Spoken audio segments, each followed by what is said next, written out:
Hi guys, welcome. मेरा नाम है दीपक और बांग्लादेश से एक अपडेट है और आज की खबर अच्छी है। ये फर्स्ट पोस्ट का आर्टिकल है, क्लियरली लिखा है Bangladesh dumps US currency becomes 19th country to trade with India in rupees. इसका मतलब कि बांग्लादेश ने एटलीस्ट यहाँ पे तो यूएस डॉलर्स को डंप कर दिया है। इंडिया अपनी करेंसी रुपए को ग्लोबलाइजेशन की तरफ लेके जाना चाहता है। देखो, ये कोई बोल रहे उससे पहले ही मैं वीडियो में बता दूं कि डॉलर को कम्प्लीटली रिप्लेस कर देना किसी भी करेंसी के लिए ऐसे पॉसिबल नहीं है। अभी के समय में डॉलर वर्ल्ड करेंसी है, बहुत पहले से है और बहुत मजबूत है, लेकिन कंप्लीट डिपेंडेंसी डॉलर्स पे ही रहना ये तो प्रॉब्लमेटिक है ना। अगर मान लो एक कंट्री है जिसकी कोई करेंसी है, मुझे एक दूसरी कंट्री के साथ ट्रेड करना है जिसकी कोई और करेंसी है, लेकिन दोनों में से ही किसी की भी करेंसी डॉलर्स नहीं है, तो क्या लोकली हम किसी भी एक कंट्री की करेंसी पे ट्रेड नहीं कर सकते? कर सकते हैं, राइट। रशिया चाइना भी कर रहे हैं, रूबल वगैरह में ट्रेड हो रहा है। सिमिलरली इंडिया भी कई ऐसे देशों के साथ महीनों से बात कर रहा है इस बारे में कि अगर बायलैटरल ट्रेड करना है तो डॉलर्स छोड़ देते हैं और ट्रांजैक्शंस वगैरह को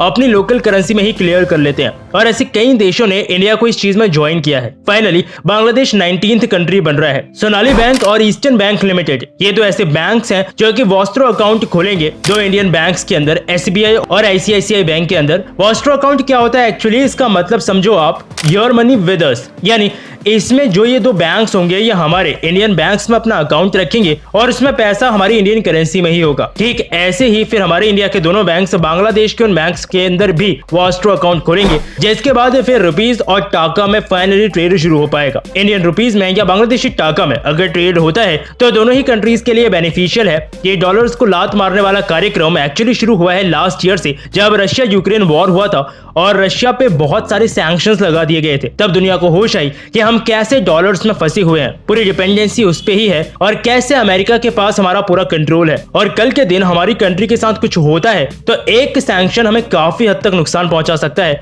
जिस कारण ईरान ने चाइना रूस से डॉलर्स में ट्रेड बंद कर दिया। Even Emmanuel Macron French president ने भी ये बोला कुछ समय पहले कि यूरोप को अपनी रिलायंस डॉलर्स पे कम करनी चाहिए। चाइना रूस लोकल करेंसी में ट्रेड कर रहे हैं, यानी ये सिर्फ इंडिया ही नहीं कर रहा, बहुत सी कंट्रीज कर रही हैं और ये शायद सही भी है। डॉलर्स पे डिपेंडेंसी बहुत ज्यादा हो गई है। एक लिमिट तक ठीक है अगर वो वर्ल्ड करेंसी है तो, लेकिन इतनी डिपेंडेंसी हो जाना कि जब चाहे अमेरिका तुम्हें उंगली कर सके, ये सही नहीं है। खैर, धीरे धीरे ये कंट्रीज का नंबर और बढ़ेगा। आने वाले टाइम में डॉलर्स का जो दबदबा था काफी हद तक कम होता हुआ आपको देख सकता है। हमेशा की तरह आपकी राय के लिए नीचे कमेंट सेक्शन खुला रखा है, लिखिएगा जरूर जो भी आप इस बारे में सोचते हैं। मिलूंगा कल एक और नई अपडेट के साथ। जय हिंद।